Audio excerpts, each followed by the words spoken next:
De um tempo para cá, eu comecei a estudar a vida de alguns homens que realmente venceram e marcaram a história da humanidade. Homens que estão registrados na Bíblia, homens que são pós-registro bíblico. Um exemplo, um homem relativamente recente, Martin Luther King Jr., veio literalmente à Terra para poder, de uma vez por todas, acabar com a segregação racial, ou seja, acabar com a diferença que tinha entre negros e brancos. Para quem não tem essa informação, há poucas décadas atrás, negros não podiam entrar no mesmo lugar que os brancos, não podiam beber água perto, não podiam entrar em um restaurante para comer alguma coisa, não podiam votar. Negros eram proibidos de aprender a lei, nem sequer a Bíblia poderiam ter acesso. Então nasce um homem, assim como a Bíblia registra centenas deles, nasce um homem com um propósito definido. Repete comigo, propósito definido. E o propósito da vida de Martin Luther King era romper a barreira racial que ainda existia na face da terra. Esse homem é um homem comum, é filho de um pastor batista, não é nenhum mega star, pop star. Se torna pastor também, aos 18 anos está no seminário. E aos 20 e poucos anos ele começa a sua jornada, a sua luta para cumprir a missão pelo qual foi posto na terra. A FBI começa a investigar a vida de Martin Luther King e descobre, isso você vai poder ler em alguns livros também, que ele teve alguns casos extraconjugais. Pastor, homem de Deus, lutando pela integração de negros e brancos, mas errou como qualquer um de nós erramos, seja nessa área ou em qualquer outra.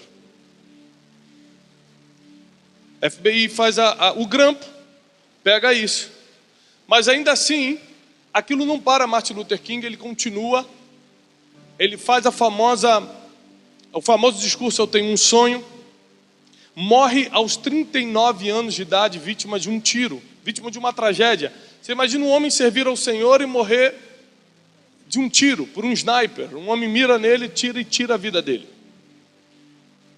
Mas o que muitos viram como tragédia, o que muitos viram como um erro, foi na verdade o início de uma libertação geral, total e para sempre, de uma segregação, de uma diferença racial. Eu comecei a reparar a vida de homens na Bíblia, e homens que estão fora da Bíblia, que fizeram algo realmente significante para o mundo, mas todos eles têm uma tragédia ou têm um escândalo envolvido. Todos. E aquele homem mais bonitinho que você vê, fala, esse aí é um santo, não queira ver a vida dele por detrás do que ele mostra. Abre comigo a sua Bíblia, por favor. Em 1 Samuel, primeiro livro de Samuel, versículo 16. Versículo 7. Para pegar essa mensagem de hoje, eu pedi permissão ao pastor Mirko. Não é o tipo de mensagem que se deve pregar por aí. Então eu pedi permissão ao pastor de vocês e ele me autorizou. Diz assim: porém o Senhor disse a Samuel: Samuel, não atentes para a aparência desse homem, nem para a grandeza de sua estatura, porque eu o tenho rejeitado. Grave bem o que nós vamos ler a partir de agora. Porque o Senhor não vê como o homem vê, pois o homem vê o que está diante dos seus olhos. Porém o Senhor olha somente o coração. Deus está muito mais focado no teu chamado do que nos teus pecados. Quem lembra onde você errou não foi Deus, são os homens que estão à sua volta. Logo, o homem só cai, o homem não cai. Já viu? Fulano caiu em pecado. Quem já escutou essa expressão? O homem não cai quando comete o pecado, o homem só cai quando as pessoas descobrem. Vou repetir. O homem não cai quando ele comete o pecado. O homem cai quando as pessoas descobrem.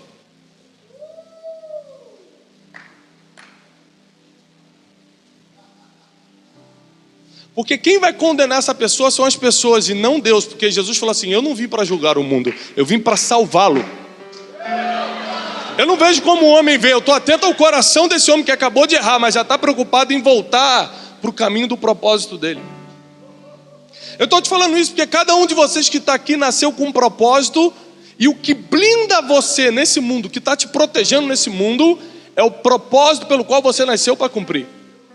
Todo homem que cumpriu o seu propósito partiu da terra. Quando Davi acabou de cumprir seu propósito, tentou agora construir um templo, Deus falou, não, isso é para o seu filho, você já fez a sua parte, pode se despedir de todo mundo que você já vai. Quando Moisés tentou entrar na terra prometida, falou, não, meu filho, você morre aqui mesmo, você já fez a tua parte, o teu propósito era libertar o povo de Israel, o povo está liberto, agora já pode ir. O que blinda você nessa terra é o teu propósito, é por isso que Deus não foca no teu pecado, Ele foca no teu chamado. Se é para aplaudir, aplauda para o Senhor, né?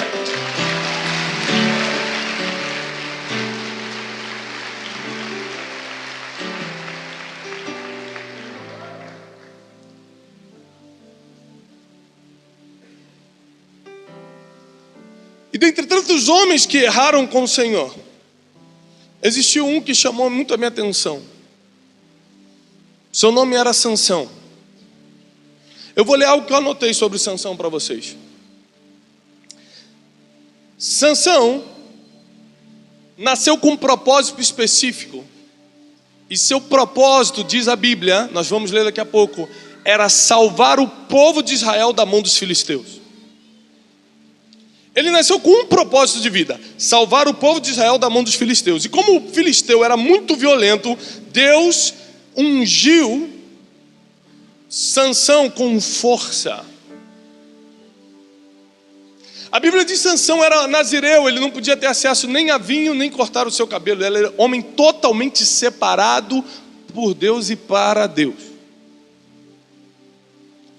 Mas homem como qualquer um de nós, ele comete alguns erros. Eu vou ler para vocês algumas coisas. Sansão vai à casa de uma estranha e decide casar com ela, apesar de o costume ser casar com mulheres do próprio povo. Depois ele mata um leão e ao voltar, ele encosta no cadáver do leão, o que era proibido pela cultura judaica. Depois ele bebe vinho, apesar de saber que o nazireu não podia ter acesso à bebida forte. Sansão foi mulherengo durante toda a sua vida. Sempre lutou pelos seus interesses e nunca pelo interesse de Israel, que ele governava na época. Sansão se apaixonou por uma prostituta, uma das que ele dormiu com várias, mas por uma ele se apaixonou, e para ela ele revelou o seu segredo de onde estava a sua força. Sansão realmente não prestava, acabou caindo em tantos erros que virou o palhaço, o bobo da corte, e terminou sua vida de uma forma trágica. E aí vem Hebreus capítulo 11, versículo 32, abra comigo, Hebreus, versículo 11, por favor. 32. Hebreus 11, 32. E diz assim, pode botar na tela aí, irmão.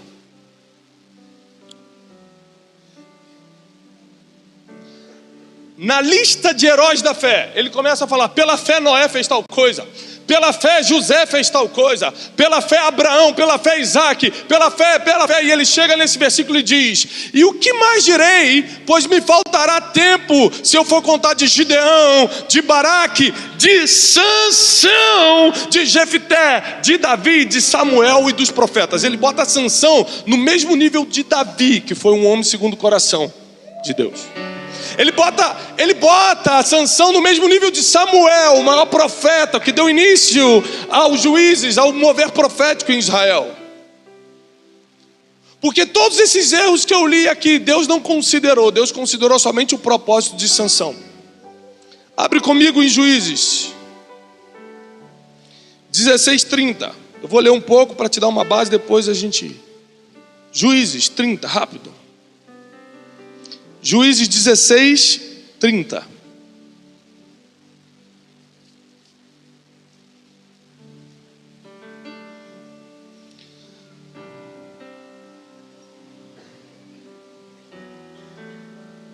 Desculpa, abre em 14:3 primeiro. Juízes 14:3.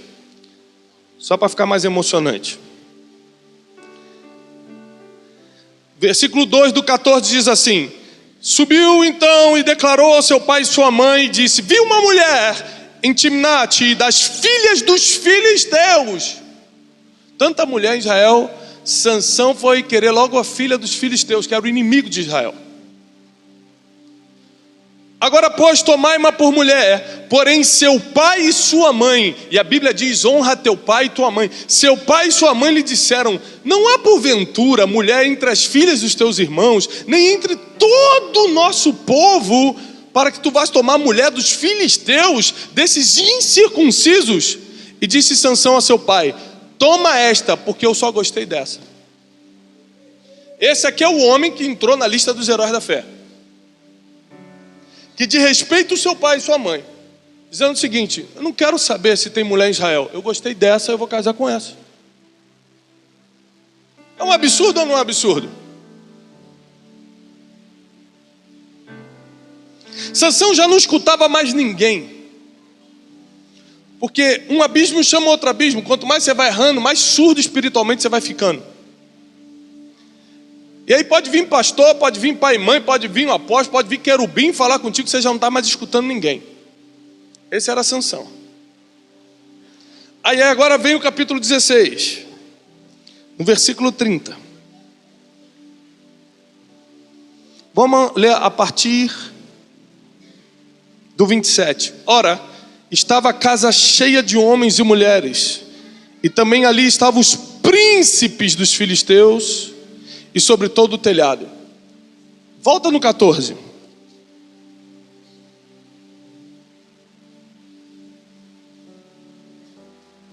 Final do versículo 3. Toma-me esta mulher, porque esta me agrada. Olha o versículo 4. Mas seu pai e sua mãe não sabiam. Repete comigo, eles não sabiam. Repete comigo, eles não sabiam que isto vinha do Senhor. Peraí. O homem está desobedecendo o pai e a mãe. O homem está surdo espiritualmente.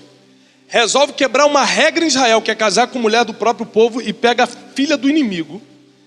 E o versículo 4: mas seu pai e sua mãe não sabiam que isto vinha do Senhor, pois Deus buscava uma ocasião contra os filisteus, porquanto naquele tempo os filisteus dominavam sobre Israel.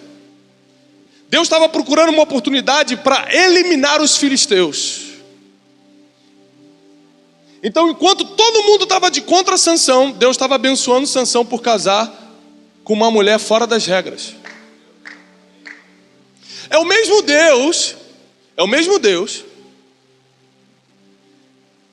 que nos proíbe de tantas coisas, mas foi lá e engravidou através do Espírito Santo uma menina que estava prometida a outro homem. E na cultura judaica, quem se deita com a mulher vira o marido dela. Então, ou José estava se deitando depois com a mulher do Espírito, ou o Espírito Santo se deitou com a mulher de José. Eu sei de uma coisa: a mulher estava prometida para José e ela engravidou.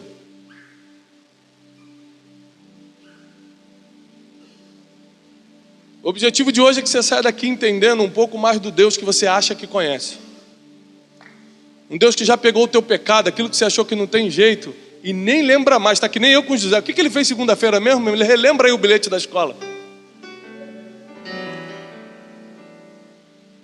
Um Deus que consegue se colocar no teu lugar, porque já passou por essa terra e sabe como é. Um Deus que não está num trono pronto para te julgar. Ele está doido para você se levantar para ele te salvar. Agora volta lá no 16. 27. Ora, estava a casa cheia de homens e mulheres, e também ali Estavam os príncipes dos filisteus, sobre o telhado havia uns 3.000 homens e mulheres que estavam vendo Sansão brincar. Sansão, o herói de Israel, agora era um palhaço da corte. Então Sansão clamou ao Senhor e disse: Senhor Deus, peço-te que lembres de mim e fortalece-me agora só essa vez, ó Deus, para que de uma vez me vingue dos filisteus pelos meus 2 olhos, porque os olhos dele foram arrancados. Sabe o que ele pede aqui? Deus, me dá força para eu me vingar dos filisteus. E nós lemos que Sansão se casar com uma filha de filisteu vinha de Deus, porque Deus estava buscando uma ocasião contra os filisteus. Ou seja, Deus queria matar os filisteus e estava procurando uma oportunidade para fazê-lo. Ele pega o erro, ele pega o pecado de Sansão e bota Sansão humilhado no castelo, no meio dos príncipes, naquele salão com mais de 3.000 homens e mulheres filisteus. E diz a Bíblia, 29, abraçou-se, pois, Sansão com as 2 colunas do meio, em que sustinha-se a casa, arrimou-se sobre elas com a sua mão direita numa e com a esquerda noutra, e disse Sansão: morra eu com os filisteus. Sansão aqui vai te suicidar. Então cuidado com as suas teologias de decidir quem vai para o céu e quem não vai, porque você não tem autoridade para decidir quem vai para o céu e quem não vai. Ele falou assim: eu vou me suicidar, morra eu, vou morrer, vou tirar minha vida, morra eu com os filisteus. Inclinou-se com força e a casa caiu sobre os príncipes e sobre todo o povo filisteu que havia nela, e foram mais os mortos que Sansão matou na sua morte do que os mataram durante toda a sua vida. No dia da sua morte ele matou mais filisteus do que toda a sua vida tentando matar filisteu. E aí em Hebreus 11 cita ele como herói da fé. Por quê? Não é porque ele pecou ou não pecou, é porque ele cumpriu o seu propósito. Deus não está notando o teu pecado, você errou, está fora da lista. Ele só está notando se você está rumo ao teu propósito, se você está cumprindo o teu propósito. Para isso ele mandou o seu filho Jesus, para que você não se preocupasse mais com os seus pecados. Deixa que eu cuide dos seus pecados, cuida só do seu propósito. Deixa que eu perdoo o teu passado, olha só para o futuro. Deixa o que falam de você, preste atenção no que eu falo de você.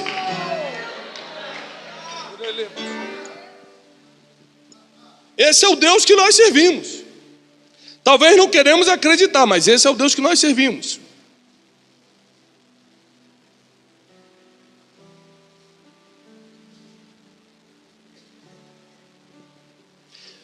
Apesar de Deus ser especialista em esquecer, o homem é especialista em lembrar. Quem lembra que você foi um mentiroso é o homem, porque Deus já esqueceu.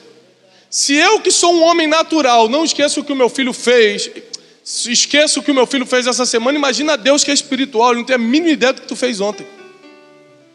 Porque ele não é homem para que minta, nem filho do homem para que se arrependa. Ele diz: eu jogo os teus pecados no mar do esquecimento. Você imagina quando a lista dos heróis da fé estava sendo montada, o escândalo que foi no céu quando Sansão entra na lista. Deve ter se reunido outros heróis e falado: Deus, que isso? Que isso, Deus, peraí, Sansão vai entrar na lista? Peraí, eu fui fiel, eu dei Isaac, eu fiz isso. Aí vem o outro e fala: opa, peraí, eu guiei o povo pelo deserto, eu fiz isso, eu fiz aquilo. Aí Deus: mas o que Sansão fez? Eu não me lembro. Eu não me lembro do que ele fez. Eu lembro de que ele cumpriu o propósito e matou os filisteus numa época que eu queria destruí-los. Quem lembra dos teus pecados é você mesmo, porque Deus já se esqueceu. A graça, Deus vendo que era tão importante para um homem acusar o outro, ele falou assim: eu vou resolver isso. Eu vou enviar o meu filho Jesus Cristo, para que todo aquele que nele crê não pereça, mas tenha a vida eterna.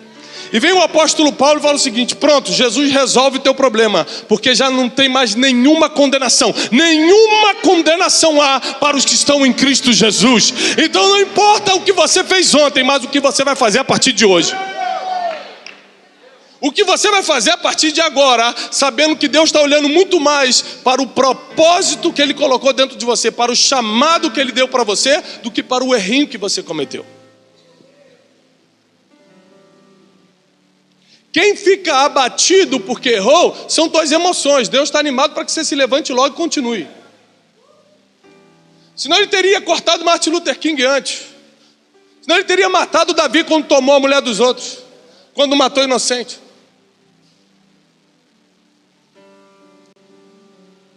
Eu sei que a palavra, apesar de ser a teu favor, é escandalosa, né? Está ao teu favor a palavra, mas é escandalosa. A gente prefere o Deus que mata, a gente prefere o Deus que castiga, a gente prefere o Deus que julga, a gente prefere o Deus que corta pela metade. Mas a Bíblia diz, desde a eternidade, que tem um Deus que quer te levantar, quer te salvar e quer perdoar todos os teus pecados.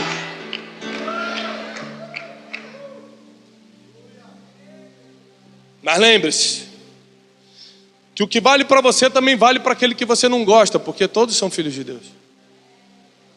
Da mesma forma que Deus te perdoa, Ele perdoa o teu inimigo que fez mal contra você. Da mesma forma que Ele te levanta, Ele levanta aquele que te traiu também. Porque Deus não vê como o homem vê, Ele está atento ao coração. E se tiver coração quebrantado, Ele vai lá, visita e levanta. Esses dias chegaram perto de mim e falaram: Pastor Thiago, o que eu tenho que ter para entrar na sua equipe? Tem algum requisito? Eu falei: claro que tem. Não é qualquer um que pode andar comigo.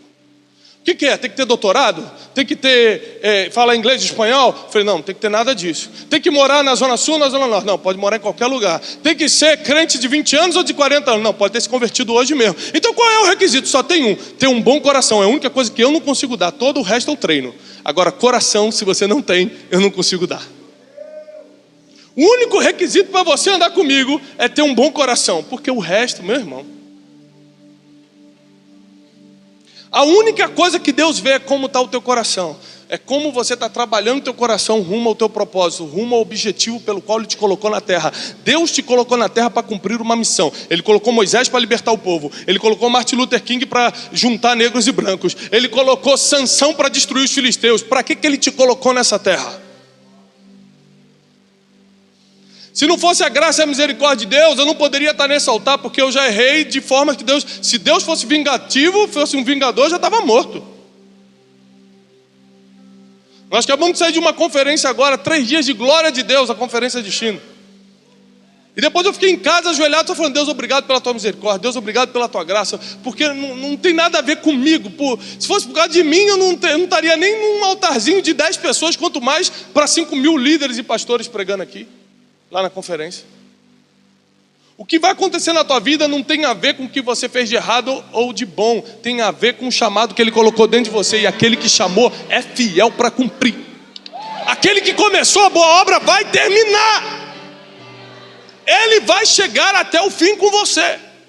O único que pode cortar você pela metade é você mesmo, porque Deus está disposto a ir até o fim contigo. Sansão não merecia a força que tinha, mas uma vez que Deus dá, a Bíblia diz: os dons são irrevogáveis. Ele falou: eu dei, vou até o final contigo. E se você quiser cumprir o teu chamado no pior dia da tua vida, eu faço cumprir. Ele foi lá, botou a mão nas colunas, derrubou e matou mais filisteus. Ou seja, ele cumpriu mais o propósito de Deus na vida dele no dia da sua morte do que durante toda a sua vida.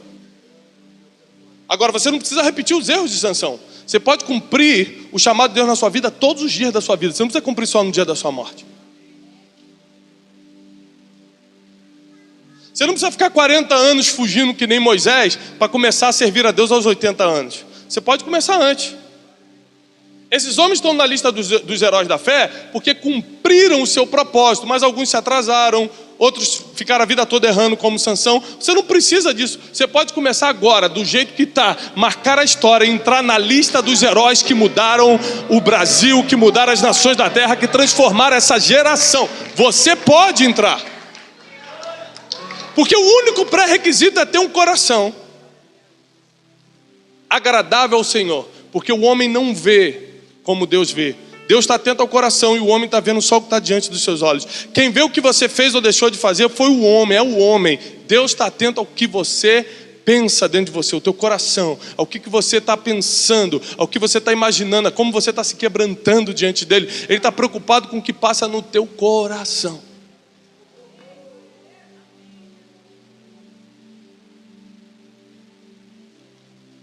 Na segunda-feira, pós-conferência, eu recebi ligações de pastores do Brasil todo. E todo tipo de conversa teve. E na conversa, a pessoa revela o coração pelo que fala.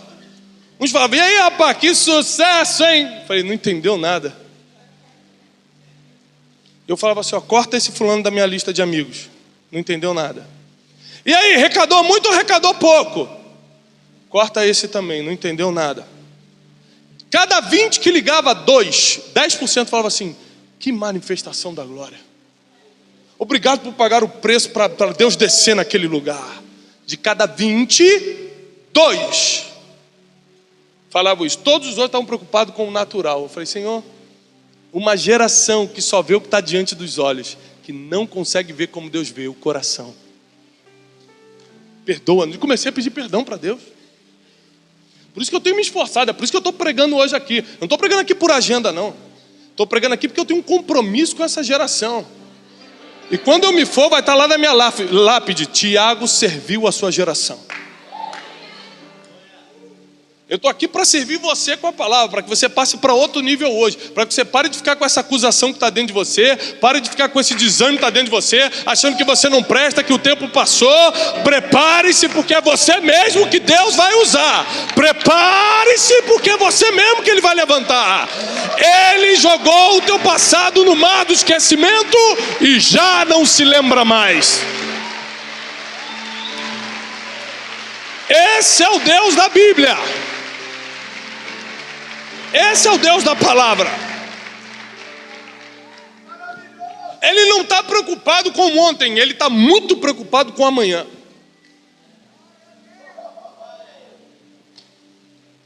Ele não está focado no teu pecado, mas está focado no teu chamado. Você está cumprindo? Porque pecado Ele perdoa, chamado você mesmo vai ter que cumprir. Pecado deixa com Ele, joga nele. Bota sobre mim as suas transgressões, bota sobre mim os teus erros. Eu já mandei meu filho, eu já chicoteei as costas, já tirei sangue dele para resolver esse problema. Você só cumpra teu chamado, porque do pecado eu cuido eu. O pecado eu já paguei o preço para eliminar da tua vida. Não descaracterize o sacrifício de Jesus na cruz. Porque eu mandei meu filho, diz o Senhor, para resolver o problema que você não podia resolver. Você não podia tirar o pecado de você. Agora eu tiro o pecado de você. Eu tiro o pecado do mundo através do Cordeiro Santo. Agora só faz a tua parte. Cumpre o chamado pelo qual você nasceu para cumprir. Não se desvie do propósito pelo qual você nasceu. Não vá para a direita nem para a esquerda. Fique aqui, ó, onde Deus te colocou, para onde Ele te chamou. Faça as coisas no tempo que Ele mandou. Só faz a tua parte, porque eu estou fazendo a minha, diz o Senhor.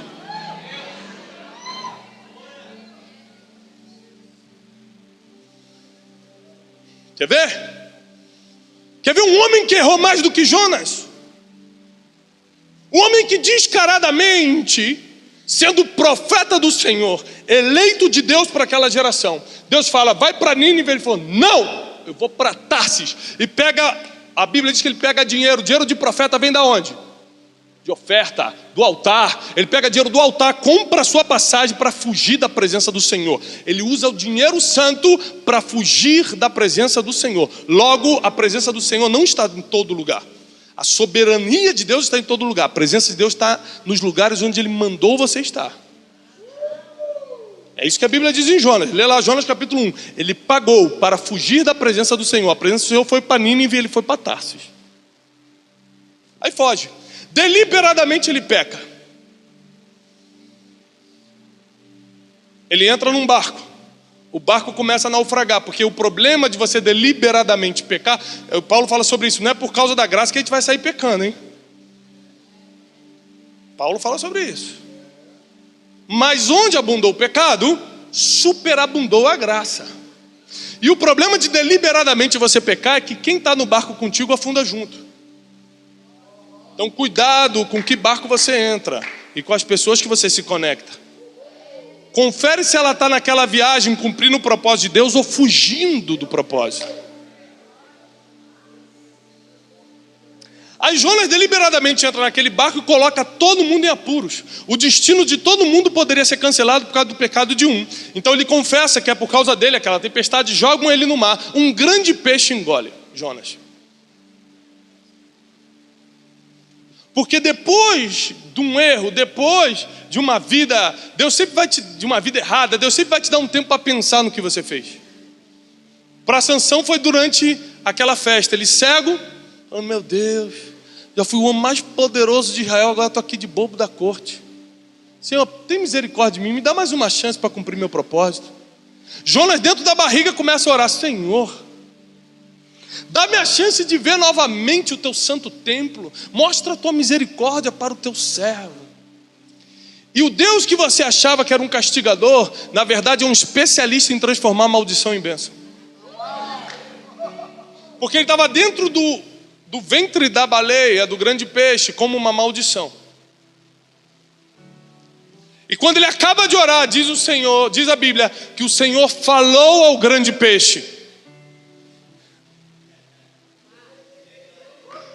E de repente os ninivitas estavam seguindo sua vida normal. Um vai para cá, o outro compra, o outro vende, dando-se a casamento, tudo certo em Nínive.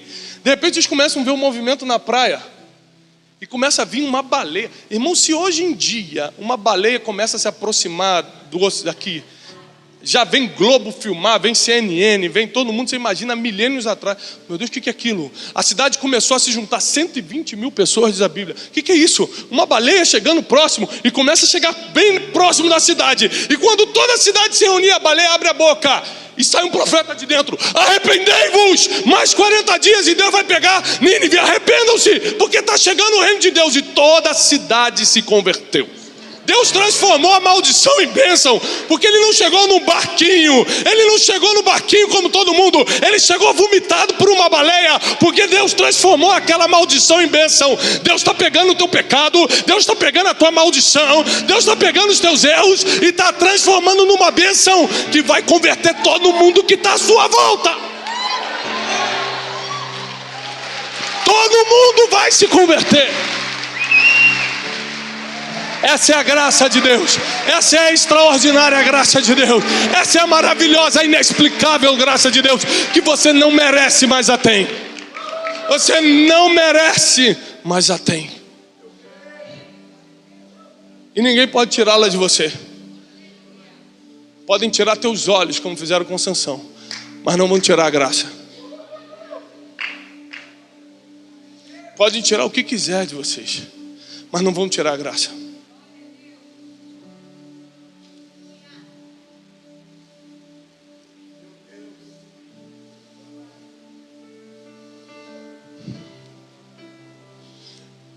José entra com roupa de escravo, com uma algema de escravo, na sala de Faraó, na sala do homem mais poderoso do mundo. E Faraó fala, é você que pode resolver o meu problema? Sou eu. Você imagina um homem mais poderoso do mundo olhando para um escravo, com roupa de escravo, com cheiro de escravo, com algema de escravo. Como é que você vai resolver o meu problema? Você vai começar, Faraó, a armazenar os grãos. E começou a dar um planejamento estratégico. E a Bíblia diz que enquanto José falava, Deus deu graça a José diante dos olhos de Faraó. Quando a graça veio sobre José, porque até ali ele estava na sabedoria, até ali ele estava na revelação, mas quando a graça veio sobre a vida de José, a Bíblia diz, e Faraó disse, quem melhor do que você? Imagina um escravo, com roupa de escravo, com algema na mão. Quem melhor do que você para governar todo o Egito? Tirou o anel de Faraó, botou na mão dele e falou assim, a partir de hoje, somente no trono eu serei maior do que você. Ninguém levanta ou abaixa a mão no Egito sem a tua permissão. Porque quando a graça vem, o inexplicável acontece. Quando a graça vem, o sobrenatural se manifesta. Isso já está à tua disposição. Você não tem que pagar preço nenhum. Já foi pago. Está tudo pago. Está tudo feito. Está tudo consumado. Você só precisa estar aqui no lugar certo, no momento certo, para receber tudo que o Espírito Santo vai te dar. Assim como ele reverteu a maldição de Jonas em bênção. Assim como ele transformou a tragédia de Sansão em algo heróico que entrou na lista dos heróis da fé. Ele vai reverter toda a tua situação nessa noite. Ele vai transformar toda a tua situação. É hoje, não é amanhã, é agora. Porque Ele pode fazer. Porque ele não é homem para se lembrar do que você fez hoje de manhã. Ele já está preocupado com o que você vai fazer amanhã. Ele está doido que você se levante e comece a trabalhar de novo. Ele não está preocupado. O homem está preocupado com a tua aparência. O homem está preocupado com o teu erro. Mas pastor, são 20 anos no erro. E Deus em 20 segundos vai te perdoar.